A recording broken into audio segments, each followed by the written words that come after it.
Okay, so what is the sterile dosage form? Everybody knows sterile is nothing but a what, है ना, म्हणजे असं preparation, असं एक फॉर्म्युलेशन ज्याच्यात मायक्रो ऑर्गॅनिझम राहणार नाही, है ना. मग तो कोणताही असो, मायक्रो ऑर्गॅनिझम कोणता असेल, तो व्हायरस असेल, फंगाय असेल, बॅक्टेरिया असेल, वडे जे पण असेल, है ना. मायक्रो ऑर्गॅनिझम ज्याच्यात नाही त्याला आपण म्हणतो स्टराईल डोसेज फॉर्म, बरोबर. मग तो स्टराईल डोसेज फॉर्म आयदर तुमचा पॅरेंटल असेल, राईट, आयदर तुमचा ऑप्थेल्मिक असेल किंवा अदर दॅन बोथ, राईट ना. हा, तर आपण त्याला म्हणतो स्टराईल डोसेज फॉर्म, राईट. तर today's we are discuss parenteral dosage form only, right ना.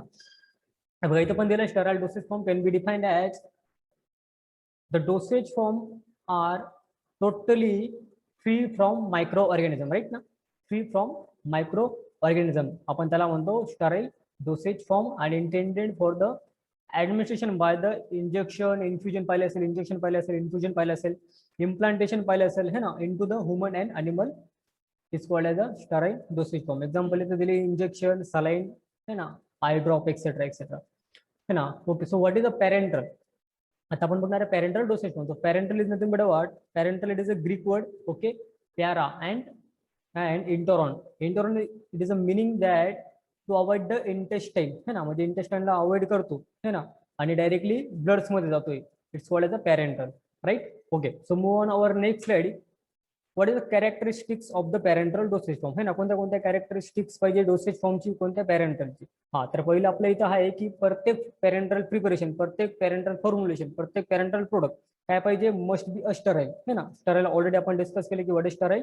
So sterile is nothing but what it is a free from micro organism, है ना. तर मग पॅरेंटल डोसेज फॉर्म पण काय पाहिजे, फ्री फ्रॉम स्टराईल, है ना. Sorry, it should be a sterile preparation.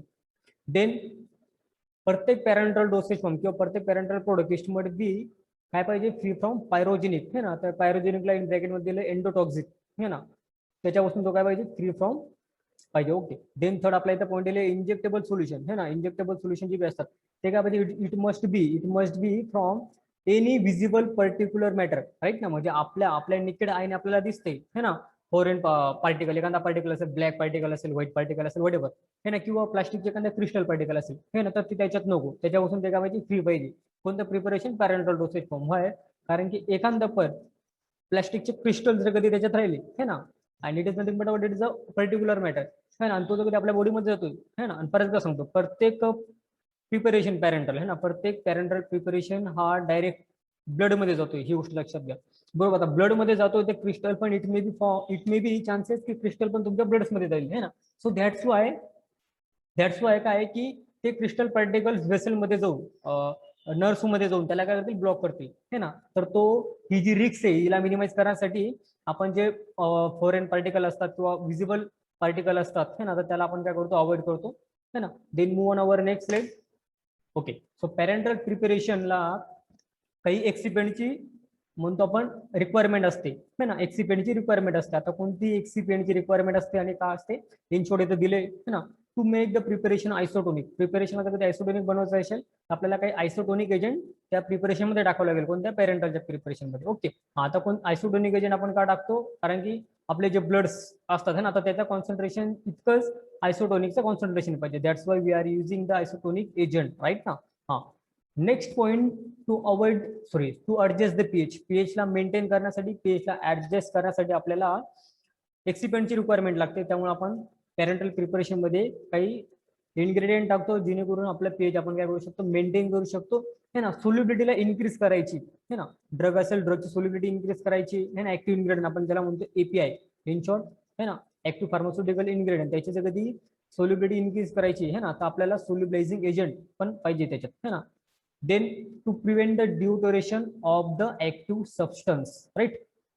Then to provide the adequate antimicrobial property, है ना. त्याच्यामध्ये आपण काही प्रिझर्वेटिव्ह पण टाकतो, है ना, जेणेकरून काय की त्याच्यात मायक्रो ऑर्गॅनिझमची ग्रोथ होऊ नये त्याच्यामुळे, है ना.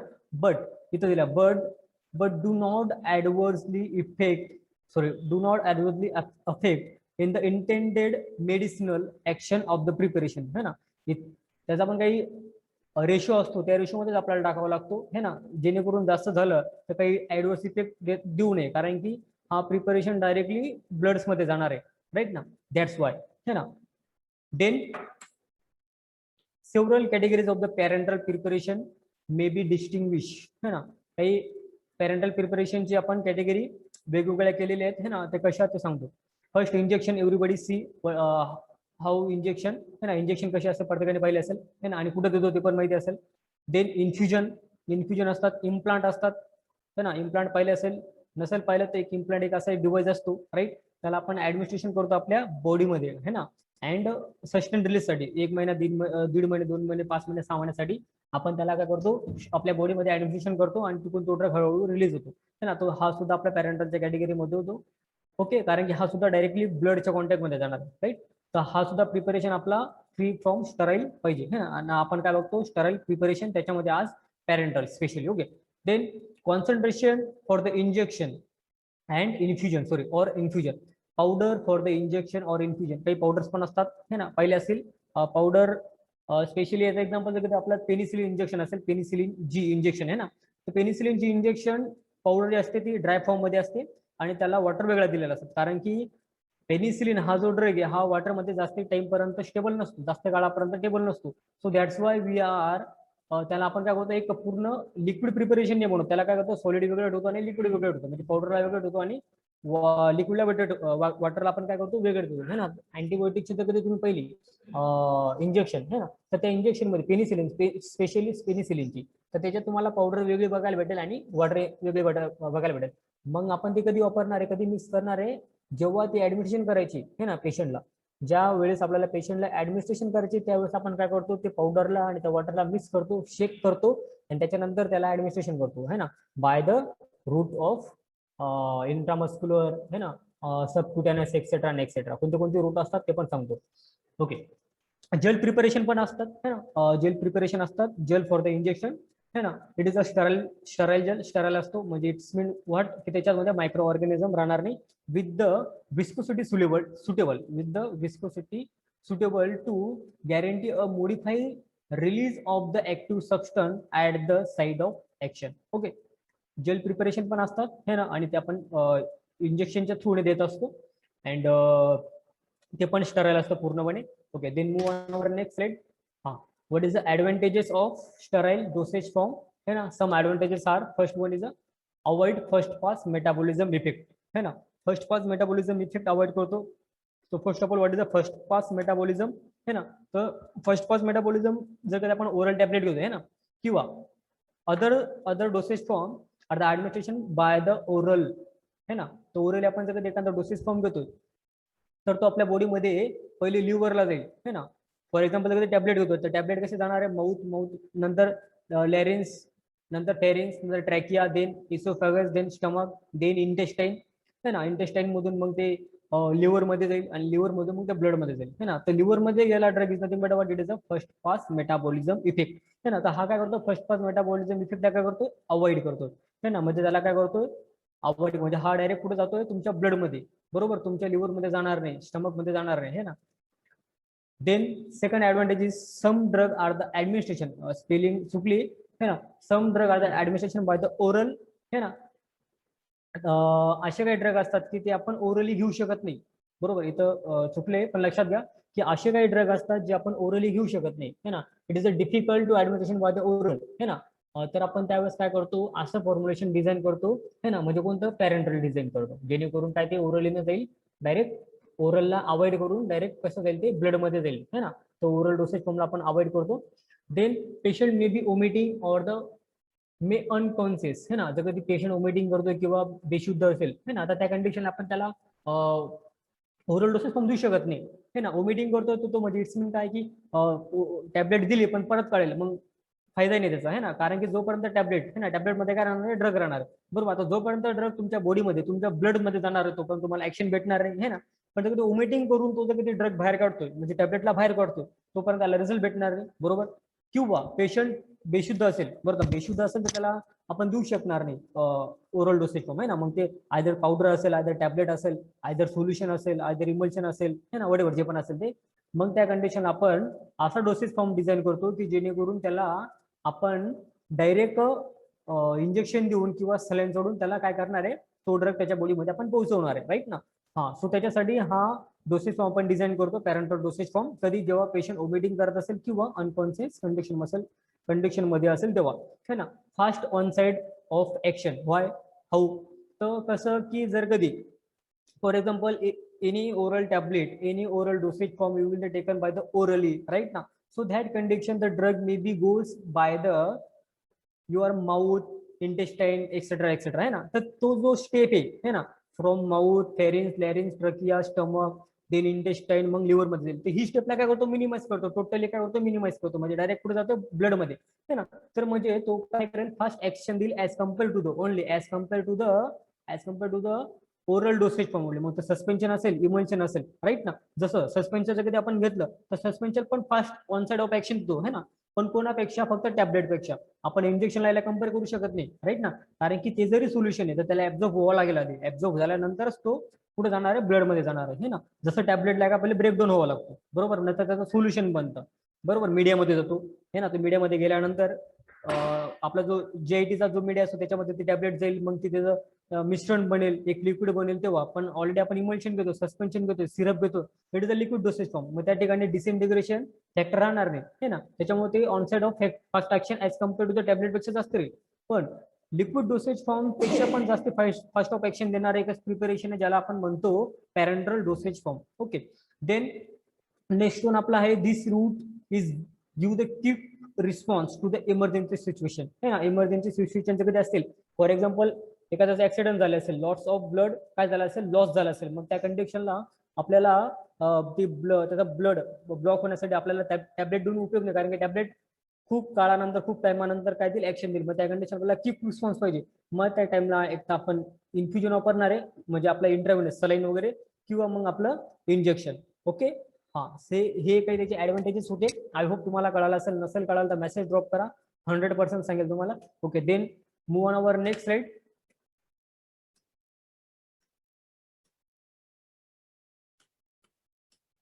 डिसएडव्हान्टेजेस, है ना. आता ऍडव्हान्टेज होते पण काही डिसएडव्हान्टेज पण आहे, ना. आता पहिला डिसएडव्हान्टेज येतो काय, इंजेक्शन किंवा saline is a painful treatment, right ना. इंजेक्शन घेतोय किंवा सलाईन घेतोय, दुखणारच आहे, है ना. And patient does not a compliance. मग कधी कधी पेशंट काय असतो, इंजेक्शनला टाळतो, सलाईनला टाळतो, है ना. स्पेशली ही तुम्हाला पेडियाट्रिक केसमध्ये बघायला भेटेल, पण आताच्या कंडिशन मध्ये अडल्ट मध्ये पण बघायला भेटतो, है ना. तर कोणी डॉक्टरकडे गेलं आणि जर डॉक्टर बोलला इंजेक्शन लावायचं, डॉक्टर तो ऑलरेडी डॉक्टरना सांगून देतो पेशंट की मला इंजेक्शन नको आहे, हवं दुसरं टॅबलेट गोळ्या जे द्यायचे ते आपण तो सलाईन किंवा इंजेक्शन लावायला नाही म्हणतो. It's mean nothing but what, की पेशंट कंप्लायन्स करत नाही त्या डोसेज फॉर्मला, कोणत्या, पॅरेंटल डोसेज फॉर्मला. Okay, then third one is the for the administration of the parenteral dosage form. For the administration of the parenteral dosage form the train person are the mandatory, है ना. आता जर आपण parental dosage form administration करतोय ना, either saline असेल और either injection असेल, है ना. मग कोणते होतं, मग त्या कंडिशन आपल्याला एक ट्रेन पर्सन पाहिजे, है ना. इव्हन डॉक्टर आला तरी चालेल किंवा कंपाऊंडर राहिला तरी चालेल, पण आपण सुद्धा घेऊ शकत नाही. फॉर एक्झाम्पल कधी आपल्या डॉक्टरने टॅबलेट प्रिस्क्राईब केली, राईट, तर आपण काय करतो, टॅबलेट किंवा टॅबलेट पेक्षा अदर दॅन कोणतेही कॅप्सूल असेल, है ना, सस्पेन्शन असेल, इमल्शन असेल, सिरप असेल, वडेवर जे पण असेल ते, है ना, ते आपण त्यासाठी आपण एखादा ट्रेन पर्सन करतो का नाही. It is a administration by selfly आपण काय करतो, त्याला ऍडमिनिस्ट्रेशन करतो, म्हणजे स्वतः त्याला घेतो, पण इंजेक्शन स्वतः घेत नाही. काय का, कारण की आपल्याला त्याची ट्रेनिंग नसते. मग कंपाऊंडर असेल, नर्स असतील, यांना काय असते, हे ट्रेन पर्सन असतात.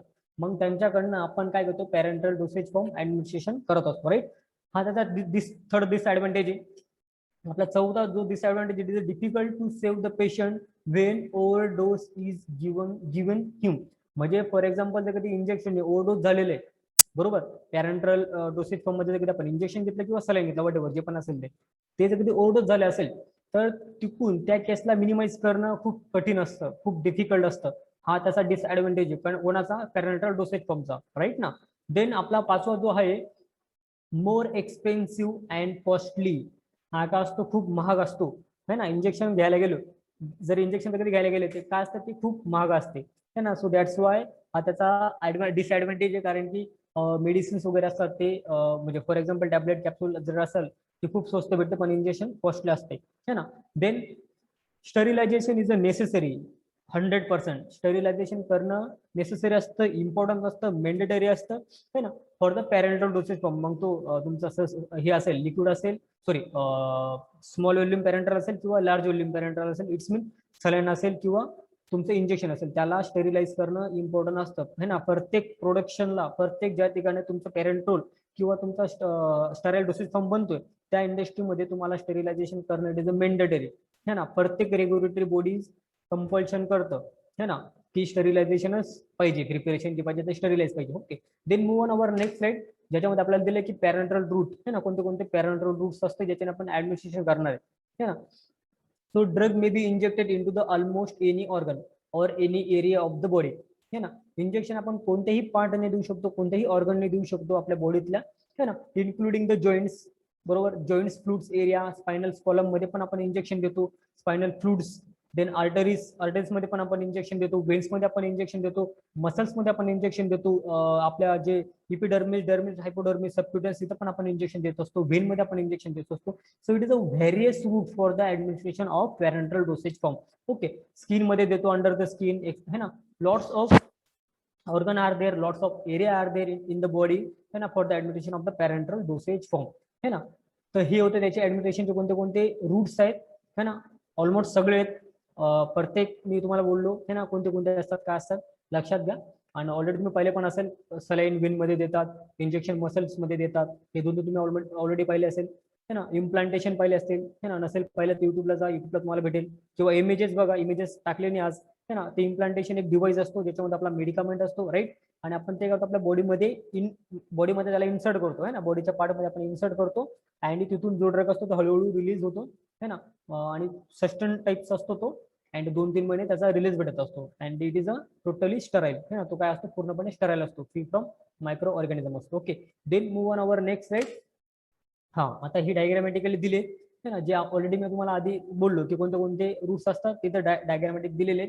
100% कळलं तुम्हाला. इंट्रामस्क्युलर बघा, पूर्ण मसल्स मध्ये देतात. हा जी लेअर आहे खालची ब्लूची, ही तुमची मसलची इथे बघत तुम्हाला बघायला भेटत असेल, त्याचं नाव मसल्स. ब्लू लेअर जी आहे ती मसलची. बरोबर, आपण मसल्स मध्ये पण देतो त्याला, जे इंजेक्शन आपण मसल्स मध्ये देतो त्याला आपण म्हणतो इंट्रामस्क्युलर है ना. सबक्युटेनस जी वरची आपली लेअर असते है ना, सबक्युटेनस म्हणजे आपली इपिडर्मिसची जी लेअरच्या मधली जी लेअर असते है ना, त्याला आपण म्हणतो सबक्युटेनस है ना. ही 3 लेअर तुम्हाला बघायला भेटत असेल, डर्मिस, इपिडर्मिस, डर्मिस अँड सबक्युटेनस. तर सबक्युटेनस मध्ये आपण जे इंजेक्शन घेतो त्याला आपण म्हणतो सबक्युटेनस है ना. इंट्रावेनस वेन, नस आपण ज्याला म्हणतो वेन है ना, तर तिथं आपण ऍडमिशन करतो त्याला आपण म्हणतो इंट्रावेनस. इंट्राडर्मल है ना, म्हणजे आपल्या स्किनच्या लेअरवरती, आणि पहिली लेअर जी आपली आहे ती इपिडर्मिसची है ना. ती इंजेक्शन बघा इपिडर्मिस, तर ही इपिडर्मिसची जी इंजेक्शन देणार आहे आपण त्याला म्हणतो, म्हणजे जी इंजेक्शन डर्मिसमध्ये लेअर्समध्ये स्किनच्या लेअरमध्ये देतो त्याला आपण म्हणतो इपिडर्मिस है ना. So this is the routes of administration है ना. तुम्हाला पोझिशन पण बघायला भेटत असेल, इथं पोझिशन दिलेली, पोझिशन इम्पॉर्टंट आहे. पोझिशन बघा, इंट्रामस्क्युलरला जर ते द्यायचं असेल तर तुम्हाला 90 डिग्रीला इंजेक्शन पकडावं लागेल. सबक्युटेनस जर तुम्हाला द्यायचं तर 45 डिग्रीला तुम्हाला पकडावं लागेल. इंट्राव्हेनस मध्ये जर तुम्हाला द्यायचं असेल तर 25 डिग्रीला तुम्हाला पकडावं लागेल. आणि इंट्राडर्मलला जर ते द्यावं लागेल तर 10 ते 15 तुमचा जे डिग्री असतं तिथं पकडावं लागेल, आणि तिथून ते ऍडमिशन करावं लागेल है ना. So that's why we are for the administration train person are mandatory. आपण आधीच बघितलं होतं की डिसएडव्हान्टेजेस मध्ये आपल्याला ट्रेनर लागणार आहे, ट्रेन पर्सन लागणार आहे, की जर कधी डॉक्टर्स बोलले की ही इंजेक्शन तुम्हाला इंट्राडर्मल मध्ये द्यायची तर तिची पोझिशन तुम्हाला माहिती पाहिजे की किती पोझिशनला द्यायची, काय द्यायची है ना. तर ही पोझिशन असतात इंट्रामस्क्युलर मध्ये किती काय है ना. आय होप तुम्हाला कळालं असेल, नसेल कळाला मला मेसेज ड्रॉप करा, मी 100% clear. Okay, then move on our next slide. Okay, what is the general requirement for the parenteral dosage form है ना. पॅरेंटल डोसेज फॉर्म आतापर्यंत आपण पहिले त्याचे ऍडव्हान्टेज डिसएडव्हान्टेज पहिले, बरोबर. What is the parenteral dosage form है ना, what kind of the routes we are the use for the administration of the parenteral dosage form है ना. आता कोणती जनरल त्याची रिक्वायरमेंट असेल आपण आता ते बघणार आहे है ना. तर काही त्याच्या रिक्वायरमेंट असतात, बेसिक रिक्वायरमेंट असतात है ना, आणि ते मेंडेटरी पण असतात for the preparation of the sterile dosage form. तर first of all is the stability है ना. Stability is one of the most important criteria in the parenteral dosage form है ना. कारण की पॅरेंटल डोसेज फॉर्म आपण कधी बनवते राईट, आणि आधीच बोललो की पॅरेंटल डोसेज फॉर्म हा तुमचा असा डोसेज फॉर्म आहे जो तुमच्या डायरेक्ट ब्लड मध्ये जाणार आहे ना. म्हणजे हा काय करतो, first pass metabolism effect avoid करतोय, आणि त्याची जर कधी स्टॅबिलिटी चांगली नसेल है ना, इट्स मीन त्याच्यात कधी मायक्रोऑर्गॅनिमची ग्रोथ होत असेल, प्रोडक्ट डिग्रेडेशन होत असेल है ना, मग by the physical changes, by the chemical changes, whatever जे पण असेल ते, आणि ते जर कधी खराब प्रोडक्ट, खराब प्रिपरेशन आपण जर कधी आपल्या बॉडीमध्ये घेतो तो व्हॉट हॅपन, कारण की डायरेक्ट जे पण फॉर एक्झाम्पल एखादा कोरोजन येऊन लागला त्याच्यात मायक्रो ऑर्गॅनिझमची ग्रोथ होऊन गेला तर तो मायक्रो ऑर्गॅनिझम आपल्या ब्लड मध्ये जाणार आहे, कारण की आपण ऍडमिशन करणार आहे डायरेक्ट ब्लड मध्ये जाणार आहे, आणि ब्लड मध्ये जर कधी मायक्रो ऑर्गॅनिझमची ग्रोथ झाली है ना, फॉर एक्झाम्पल व्हायरस जर कधी आपल्या बॉडीमध्ये गेला तर व्हॉट हॅपन है ना, नाव सिच्युएशन COVID-19 चालू आहे ना, COVID-19 काय आहे, कोरोना व्हायरस आहे व्हायरस. तर virus it is a micro organism आणि आपल्याला ती जाऊ द्यायची नाही, राईट ना. मग त्या कंडिशनला आपल्याला डिसीज होऊ शकतो है ना, साईड इफेक्ट भेटू शकतात. तर ते टाळण्यासाठी आपल्याला काही स्टॅबिलायझिंग एजंट टाकावं लागतो, ते स्टॅबिलिटी मेंटेन करावं लागते है ना. So stability, it is one of the most requirement for the preparation of parenteral dosage form. Okay, then sterility. Yes, sterility पण important असते है ना, for the preparation of the parenteral dosage form है ना. आपण भले त्याचे स्टॅबिलायझिंग एजंट टाकलेले आहे ना, आणि आपण त्याला पूर्ण मेंटेन करतोय, स्टोरेज मेंटेन करतोय, वॉट एव्हर जे पण रिक्वायरमेंट आहे आपण ते सगळं फॉलो करते, आणि आपण स्टरिलिटी टेस्ट केलीच नाही, आणि विदाऊट स्टरिलिटी टेस्ट करता आपण डायरेक्ट बॅचला रिलीज केली है ना, तो व्हॉट आपण तो मार्केटमध्ये येईल आणि ऑर्डर त्याच्या मायक्रो ऑर्गॅनिझमची ग्रोथ झालेली आहे, आपण केलीच नाही टेस्ट, तर काय होणार आहे, पूर्ण मार्केटमध्ये ज्या पेशंटने ती मेडिसिन म्हणजे पॅरेंटल डोसेज फॉर्म जो आपण बनवला होता विदाऊट स्टेरिलिटी टेस्टनी ती पास होऊन गेलेली, आणि ती जर कधी त्या पेशंट पर्यंत पोहोचली, जेवढ्या पेशंटनी घेतलेली तेवढे पेशंट काय होणार आहे, इट मे बी चान्स की डेथ होतील, किंवा एखादा डिसीज होऊन जाईल, किंवा काहीतरी साईड इफेक्ट भेटेल है ना. तर त्याच्यामुळे आपल्याला स्टेरिलिटी टेस्ट करणं इम्पॉर्टंट असतं, किंवा आपल्याला जो पण आपण प्रिपरेशन बनवणार आहे तो असेप्टिक कंडिशन मध्ये आपल्याला बनवायचं आहे ना. तो what is mean by aseptic condition, म्हणजे असा एरिया ज्या ठिकाणी तुमचा एकही मायक्रो ऑर्गॅनिझम राहणार नाही, इव्हन आपली बॉडीवरती सुद्धा मायक्रो ऑर्गॅनिझम राहता कामा नये, बरोबर. आपण ग्लोव्ज घातलेले त्याच्यावरती पण नको, आपल्या जे एरियामध्ये आपण काम करणार त्या एरियामध्ये पण एक पण मायक्रो ऑर्गॅनिझम नको है ना. आपण जे पण प्रिपरेशन करतोय ते लॅमिनार एअर फ्लो चॅम्बर मध्ये पाहिजे है ना. Whatever requirement, whatever the glassware you are using it also the free from microgen है ना. फॉर एक्झाम्पल जर कधी आपल्याला कंटेनर लागणार आहे, बॉटल लागणार आहे, स्पॅच्युला लागणार आहे, ग्लास रोड लागणार आहे है ना, तर ते सुद्धा काय पाहिजे, स्टराईल पाहिजे. मग आपण त्याला स्टराईल करण्यासाठी प्रॅक्टिकल मध्ये आपण ऑटोक्लेव्ह मध्ये त्याला स्टरलाइज करत होतो. मटेरियलला सुद्धा जो पण आपण ऍक्टिव्ह इन्ग्रेडियंट वापरणार आहे त्याला सुद्धा आपल्याला स्टराईल करावाच लागतो है ना. तर sterility it is one of the most important, already मी बोललो का गरजेचं आहे है ना. देन स्टरिल नंतर आपला आहे free from pyrogen. What is free from pyrogen, इथं दिले की पायरोजन म्हणजे आपले जे टॉक्झिन्स असतात है ना, तर ते टॉक्झिन्स पासून पण ते फ्री फ्रॉम पाहिजे है ना. मग ते पायरोजन त्याच्यामध्ये जाता कामा नये, टॉक्झिन मटेरियल त्याच्यामध्ये जाता कामा नये है ना. तर ते टोटली फ्री फ्रॉम पायरोजन पाहिजे है ना, for the during the preparation of the parenteral dosage form, right. Then foreign particle, free from foreign particle म्हणजे एखादा बाहेरचा पार्टिकल आपल्या प्रिपरेशन मध्ये येता कामा नये है ना. जसं डस्ट असेल है ना, आता डस्ट तुमचे मायक्रो ऑर्गॅनिझम राहणार आहे ना, किंवा असा एरिया ज्या ठिकाणी धूळ आहे, किंवा आपण ज्या एरियामध्ये काम करतोय त्या ठिकाणी पूर्ण जाळ आहेत है ना, पेस्टीज आहेत है ना, किडे आहेत, पेस्टीज आपण त्याला म्हणतो, कॉक्रोच आहेत है ना. तर त्या ठिकाणी ते नको, कारण की ते जे चालतात ते काय करतात, ते स्प्रेड करतायत काय, त्यांचे जे सलाईव्हा आता सलाईव्हामधून त्याचे व्हॉटेवर नंबर्स ऑफ त्यांचे मायक्रो ऑर्गॅनिझम स्प्रेड होतात, आणि आपण त्या ठिकाणी त्या एरियामध्ये फिरतोय आणि ते आपल्या बॉडीमध्ये येऊ शकतात है ना, बाय द एअरबोर्न, हवेमध्ये. आता हवेमध्ये आल्यानंतर आपल्या बॉडीवरती बसेल है ना, आपण काम करतोय तेच सेम हात आपण आपल्या ग्लासवेअरला लावतोय, ग्लासवेअर मध्ये आपण फील करताना ते मायक्रोजम पण त्याच्यात फील करून देतोय है ना. तर अशा कंडिशन मध्ये पण काय होऊ शकतो, पेशंटला साईड इफेक्ट भेटू शकतो, किंवा patient it may be chance की डेथ होईल, किंवा त्याला एखादा डिसीज होऊ शकतो, राईट ना. त्याच्यामुळे ते फॉरेन पार्टिकल पासून पण फ्री फ्रॉम पाहिजे है ना, कोणतं पॅरेंटल प्रिपरेशन है ना. म्हणून प्रत्येक प्रिपरेशन जे असतं ते पॅरेंटल नसतो, इमर्जन्सी कंडिशन मध्ये आपण इंजेक्शन वापरतो है ना. आपण तर म्हणणार की 100% आणि लवकर इफेक्ट भेटतो, मग प्रत्येक प्रिपरेशन पॅरेंटल बनवा, प्रत्येक प्रिपरेशन इंजेक्शन बनवा, प्रत्येक प्रिपरेशन सलाईन बनवा. पण नाही, कारण की अशा काही रिस्क असतात त्याला आपण मिनिमाइज लवकर करू शकत नाही है ना. तर त्या कंडिशनमुळे आपण सलाईन वगैरे जे असतात ते जास्त वेळपर्यंत बनवत नाही. कधी कधी काय असं होतं की जर कधी आपण प्रत्येक टायमाला इंजेक्शन घेतोय है ना, प्रत्येक टायमाला इंजेक्शन घेतो, तो व्हॉट्सअप पण की आपल्या वेन्स मध्ये काय होल पडते है ना. आता होल्स पडतायच्या अर्थ काय की तिथून मायक्रोऑर्गॅनिझम पण जाऊ शकतात है ना. म्हणून तर डॉक्टर काय करतो, इंजेक्शन लावण्याच्या अगोदर स्प्रिटने कॉटन मध्ये स्प्रिट होतो, त्याला काय करतो, त्या एरियाला पूर्ण क्लीन करतो, फ्री फ्रॉम बनवतो, कारण की इंजेक्शन टाकल्यानंतर काय मायक्रोऑर्गॅनिझम त्या होल्स मधून जाता कामा नये, आणि इंजेक्शन दिल्यानंतर पण काय करतो, परत त्याला काय करतो, स्टराईल करतो है ना. वाय, आधीच मी बोललो की का है ना. Then move on over next slide. Isotonicity है ना. आयसोटोनिसिटी मी आधी आपण पाहिलं होतं, आयसोटोनिसिटी व्हॉट इज आयसोटोनिसिटी, की आयसोटोनिसिटी म्हणजे आपलं कॉन्सन्ट्रेशन जे पण फूडचं कॉन्सन्ट्रेशन असेल ते ऍज कम्पेअर कोणाबरोबर हे बघायचं दिले the parenteral preparation it should be the isotonic with the blood plasma and body fluid. आपला ब्लडचं जे कॉन्सन्ट्रेशन आहे किंवा आपल्या बॉडी फ्लूइडचं जेवढं कॉन्सन्ट्रेशन आहे त्या कॉन्सन्ट्रेशन पाहिजे आपल्या प्रिपरेशनचं है ना. Then it is a very important order to avoid the complication of the administration of the parenteral dosage form किंवा पॅरेंटल प्रोडक्ट. आणि मग तो कोणते असेल, इंजेक्शन असेल, सलाईन असेल, वटेवरचे पण असेल ते है ना. देन स्पेसिफिक ग्रॅव्हिटी सुद्धा मस्ट असते है ना. द स्पेसिफिक ग्रॅव्हिटी का मस्ट असते, कारण की आपण एखादा पॅरेंटल प्रिपरेशन ऍडमिनिस्ट्रेशन करतोय आपल्या इंट्रास्पायनल मध्ये. स्पायनल आपले स्पायनल स्पॉट असते ना, तिथे आपण काय करतो, इंजेक्शन देत असतो है ना. मग त्या स्पायनल स्पॉट मध्ये कधी आपण ऍडमिनिस्ट्रेशन करतोय तर ते स्पेसिफिक ग्रॅव्हिटी मध्येच ती इंजेक्शन म्हणजे जी स्पेसिफिक ग्रॅव्हिटी पाहिजे त्या इंजेक्शन मध्ये. वाय, कारण की आपले जे स्पायनलचे जे फ्लुइड्स असतं है ना, बघायला दिले इथे दिले the parenteral product meant for the intraspinal injection should have the same specific gravity as that of the spinal fluid. आपलं जे स्पायनलचं जे फ्लुइड्स आहे तर त्याची जेवढी ग्रॅव्हिटी आहे तर तेवढं सेम ग्रॅव्हिटी आपल्या इंजेक्शनची पाहिजे जी आपण ऍडमिनिस्ट्रेशन करणार आहे स्पायनल मध्ये है ना, स्पायनल स्पॉट मध्ये किंवा स्पायनल मेम्ब्रेन मध्ये है ना. तर त्यासाठी त्याची ग्रॅव्हिटी सुद्धा मेंडेटरी असते है ना.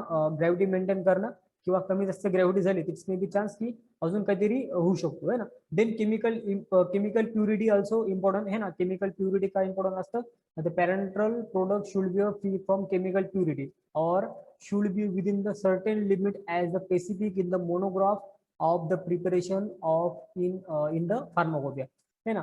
फॉर एक्झाम्पल आपण एखादा प्रिपरेशन बनवतो, इंजेक्शन बनवतो फॉर एक्झाम्पल. आता इंजेक्शन बनवत असताना आपल्याला काय प्रिकॉशन घ्यायची की आपण काही एक्सिपेंट्स आपण त्याच्यामध्ये वापरणार आहे है ना. आता काही केमिकल्स आपण वापरणार आहे तर ते केमिकलची इम्प्युरिटी आपल्या प्रिपरेशन मध्ये यायला नको. म्हणजे आपला जो फायनल प्रिपरेशन बनणार आहे राईट ना, तर फायनल प्रिपरेशन मध्ये केमिकल्स जे आपण वापरले होते ते नको यायला किंवा त्यांचे डेरिव्हेटिव्ह त्याच्यामध्ये नको यायला है ना. किंवा मग आलं पण त्याचं पण काहीतरी लिमिट असतं आणि ते आपल्याला फार्माकोपियामध्ये दिलेलं असतं है ना.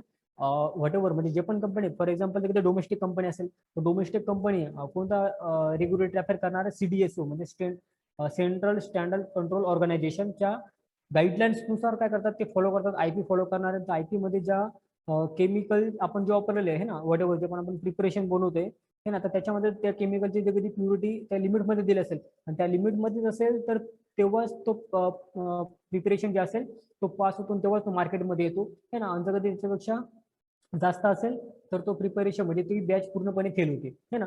कारण की केमिकल त्याच्यामध्ये त्याची जर काही इम्प्युरिटीज राहून गेली ती केमिकलची है ना त्या प्रिपरेशन मध्ये, इट्स मे बी चान्स की साईड इफेक्ट होऊ शकतो, अदर अजून काही पण डिसीज होऊ शकतो है ना. त्याच्यामुळे केमिकल प्युरिटीवरती पण आपण खूप फोकस करतो है ना during the preparation of the any pharmaceutical parenteral dosage. Okay.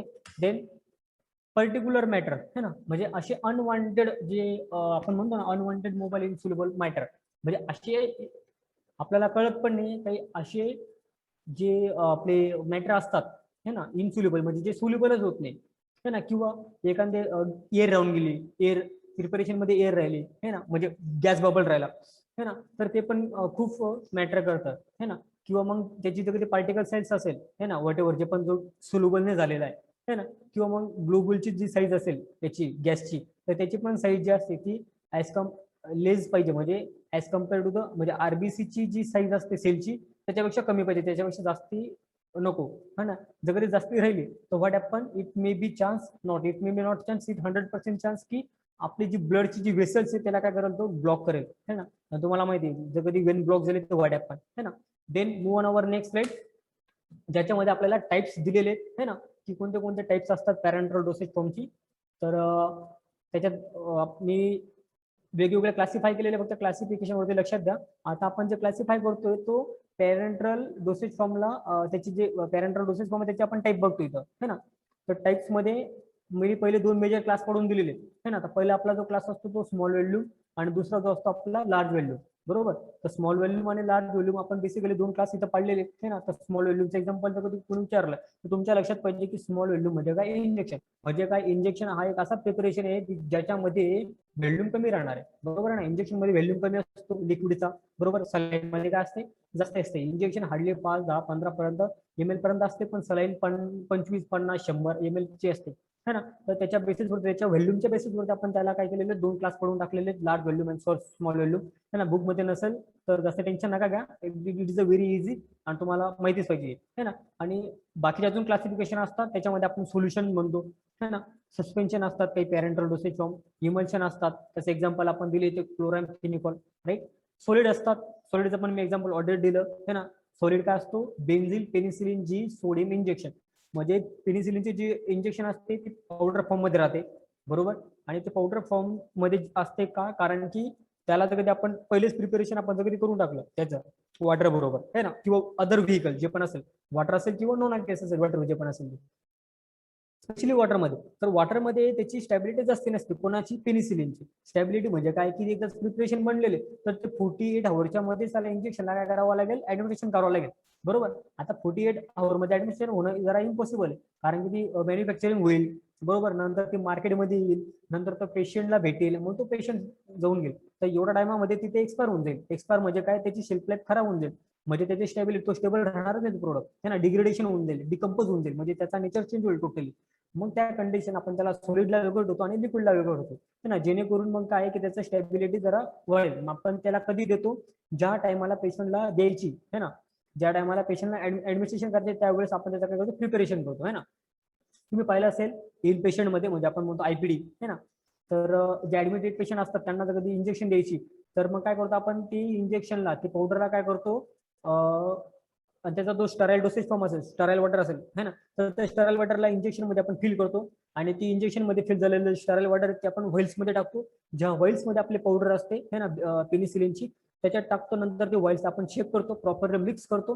त्याच्यानंतर मिक्स केल्यानंतर परत ते जे लिक्विड फॉर्म झालेला असेल, म्हणजे जो डोसेज फॉर्म बनलेला असेल, है ना, लिक्विडचा, आधी फक्त सॉलिडचा होता, मग त्याला काय केलं आपण, परत इंजेक्शन मध्ये घेतलं, आणि त्याच्यानंतर मग आपण काय करतो, त्याला ऍडमिनिस्ट्रेशन करतोय, कुठं, आपल्या बॉडीमध्ये, है ना. मग by the intramuscular, intravenous, subcutaneous, whatever जे पण स्पेसिफिक असेल ते. काही फ्रुट्स असतात, त्याचे एक्झाम्पल इथं दिलेले. रिंगर सोल्युशन पाहिलं असेल, सोडियम क्लोराईडची इंजेक्शन तुम्ही पाहिले असेल, डेक्स्ट्रॉकची इंजेक्शन असते, सलाईन असते, डेक्स्ट्रॉक इंजेक्शन आपण म्हणतो, ग्लुकोज लावलाय, है ना. तर हे फ्रूट, हे पण फ्रूट असतात, जे टाइप्स आहे आपले पॅरेंटल डोसेज फॉर्मचे, आहे ना. तर पॅरेंटल डोसेज फॉर्मचे टाइप्स तुम्ही पाहिले, सस्पेन्शन आहे, इमल्शन आहे, सोल्युशन आहे, फ्रुट्स आहेत आणि सॉलिड. किती 5 क्लास पडलेले, एक्झाम्पल पण दिलेले. मेजर 2 क्लास आपण पाडले होते त्याच्या व्हॉल्यूम वरती, large volume and small volume, त्याचे एक्झाम्पल पण इथं दिलेले, है ना. आय होप तुम्हाला पूर्ण कळलं असेल की व्हाईट की कोणते कोणते त्याचे टाइप्स असतात, है ना, कोणते कोणते टाइपचे प्रिपरेशन पण असतात पॅरेंटल, है ना. Okay, so then move on our next slide. हा, then container and closure use for the parenteral material, है ना, किंवा parenteral dosage form. It is a very important, है ना, की आपण कोणतं कंटेनर वापरणार आहे किंवा कोणतं क्लोजर वापरणार आहे, हे खूप मेंडेटरी किंवा खूप इम्पॉर्टंट आहे स्टराईल डोसेज फॉर्म मध्ये, स्पेशली पॅरेंटल डोसेज फॉर्म मध्ये. कारण की पॅरेंटल डोसेज फॉर्म मध्ये मी तुम्हाला कोणते कोणते एक्झाम्पल बोललो, 2 बेसिकली, सलाईन अँड इंजेक्शन, है ना. तुम्ही हे लक्षात घ्या, जेणेकरून तुम्हाला इझिली अंडरस्टँड होईल आणि लवकर कळेल, है ना. आता तुम्ही सलाईन जर कधी पाहिले असेल किंवा इंजेक्शन पाहिले असेल, फॉर एक्झाम्पल, आता इंजेक्शन जरी ते याच्यामध्ये घेते, निडल मध्ये, पण त्याच्या अगोदर ती व्हाईल्स मध्ये असते, है ना. डॉक्टरकडे गेल्यानंतर डॉक्टर काय करतो, इंजेक्शन फिल करतो व्हाईल्स मधून, बरोबर. आता त्या व्हाईल्स मध्ये बघा, तुम्हाला व्हाईल्स ग्लास दिसेल, एक ग्लास कंटेनर दिसेल, बरोबर, आणि त्याच्यावरती तुम्हाला एक क्लोजर दिसेल, म्हणजे त्याचा आपण म्हणतो मराठीत त्याला आपण म्हणतो झाकण, क्लोजर, आहे ना, म्हणजे क्लोजर त्याला क्लोज केलेलं, है ना, झाकण असतं, प्लास्टिकचं असतं, रबरचं असतं, व्हाईट जे पण असेल. तर ते मटेरियल, है ना, तर ते मटेरियल कशाने बनलेले आणि कोणते मटेरियल आपण वापरणार ते पण इम्पॉर्टंट असतो, है ना. तर ते मटेरियल कोणते कोणते असतात, ग्लासचं पण असतं, प्लास्टिकचं पण असतं, मेटलचं पण असतं आणि रबरचं पण असतं, है ना. तर चार पद्धतीचे आपण मेटल वापरणार आहे, है ना, कंटेनर आणि क्लोजर साठी.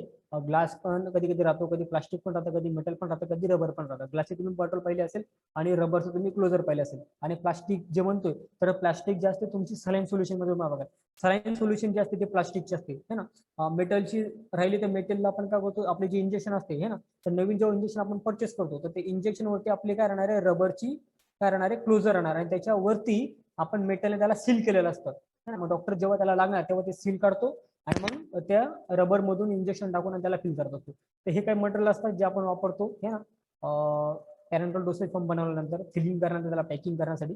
Okay, then move on our next slide. What is the requirement for the container and closure, है ना. का गरज आहे कंटेनर आणि क्लोजर, मेटलचाच पाहिजे, प्लास्टिकचाच पाहिजे किंवा ग्लासच पाहिजे, व्हाय. तर ते याच्यासाठी की आपण आपला जो प्रोडक्ट आहे बरोबर आहे ना, हे बघायचं it should not in foreign substance to the product, म्हणजे त्याच्यामध्ये एखादा फॉरेन पार्टिकल नको बरोबर. मग आपण त्याला बघण्यासाठी आपल्याकडे जी व्हेल्स असते बरोबर, तर ती व्हेल्स ट्रान्सपरंट असते, म्हणजे त्याच्या मधलं आतलं सगळं आपल्याला दिसतं. ग्लासची जरी राहिली पण ते आतलं त्याच्या आतमध्ये सगळं दिसतं आपल्याला. मग ते जेणेकरून त्याच्यामध्ये एखादा फॉरेन पार्टिकल असेल है ना, तर ते आपल्याला इझिली दिसलं पाहिजे की, किंवा क्रिस्टलची ग्रोथ झालेली असेल है ना, किंवा किंवा प्रिसिपिटेशन असेल तर ते आपल्याला इझिली दिसलं पाहिजे. म्हणजे आपल्याला कळेल, म्हणजे आपण व्हिज्युअली पाहिल्यानंतर पण आपल्याला कळेल की प्रोडक्ट खराब आहे की नाही है ना, बाय द व्हिज्युअल इन्फेक्शन है ना. Then it should be a transparent to allow the visual infection, आपण जे डिस्कस केले ते. It should have the any adverse effect to the product बरोबर. म्हणजे आपण एखादा असं मटेरियल वापरतोय है ना, आणि त्याचा कधी अफेक्ट आपल्याला भेटतोय, म्हणजे फॉर एक्झाम्पल असं मटेरियल आपण वापरतोय जो इनर्ट नाही म्हणजे काय, सुटेबल नाही किंवा त्याच्याबरोबर कम्पॅटेबल नाही, म्हणजे ड्रग बरोबर असेल किंवा अजून अदर व्हेकल्स आपण त्याच्यामध्ये वापरला असेल, त्याच्याबरोबर तो जर कधी पूर्णपणे इनर्ट नसेल है ना, त्याचं मिक्सचर म्हणजे त्याच्या बरोबर कॉन्टॅक्ट झाल्यानंतर है ना, तो काहीतरी वेगळं प्रोडक्ट फॉर्म करतोय, तर असं झालं तर इज नथिंग बट वाट की तो वेगळा जो प्रोडक्ट फॉर्म झालेला तो पण आपल्या बॉडीमध्ये जाईल है ना, आणि इट्स मे बी चान्स की आपल्याला अजून काहीतरी होईल है ना, साईड इफेक्ट भेटेल, ऍडवर्स इफेक्ट भेटेल, इट्स मे बी चान्स की एखादा डिसीज होऊ शकतो, इट्स मे बी चान्स की डेट पण होऊ शकतो, वॉटेवर काही पण होऊ शकतो है ना. तर त्याच्यासाठी आपल्याला मटेरियल चूज करणं खूप इम्पॉर्टंट असतं ना, कोणतं मटेरियल आपण वापरणार आहे, का वापरणार आहे ते. आपण ऑलरेडी पहिले 4 मटेरियल असतात, चारी पण इनट असतात है ना. Then it should be a compatible, म्हणजे जे पण आपण कंटेनर क्लोजर्स वापरणार आहे, कंटेनर्स वापरणार आहे, ते काय पाहिजे, कम्पेटेबल पाहिजे कोणाबरोबर, आपल्या प्रोडक्ट बरोबर. आपल्या प्रोडक्ट मध्ये काय राहणार आहे, आपलं ड्रग पण राहणार आहे, आपलं व्हेकल पण राहणार आहे, आणि त्याच्याबरोबर आपले काही अजून एक्सिपेंट राहणार आहेत बरोबर है ना. जसं पीएच मेंटेन करण्यासाठी आपण एखादा इन्ग्रेडियंट टाकतोय है ना, आयसोटोनिक मेंटेन करण्यासाठी आपण आयसोटोनिक एजंट टाकतोय है ना, तर त्यांच्याबरोबर त्याची कॉन्टॅक्ट झाल्यानंतर त्यांनी काहीतरी वेगळं प्रोडक्ट फॉर्म नको करायला, म्हणजे तो कम्पॅटेबल पाहिजे त्याच्याबरोबर है ना. तर त्यासाठी selection of the container, selection of the closure, it is the most important है ना, during the preparation of the parenteral dosage form. Okay, then move on our next slide. हा, आपण याच्यामध्ये आता बघणार आहे की processing of parenteral dosage form. Okay, so processing of parenteral dosage form आपण आता जरा नंतर बघू है ना. तर तुम्ही काय करा, 5 मिनिटाचा ब्रेक घ्या, 5 मिनिटाचा ब्रेक नंतर सेम लिंक दुसरी लिंक पाठवणार नाही, सेम लिंकने जॉईन व्हायचं. 5 मिनिटाचा ब्रेक आहे, 5 मिनिटा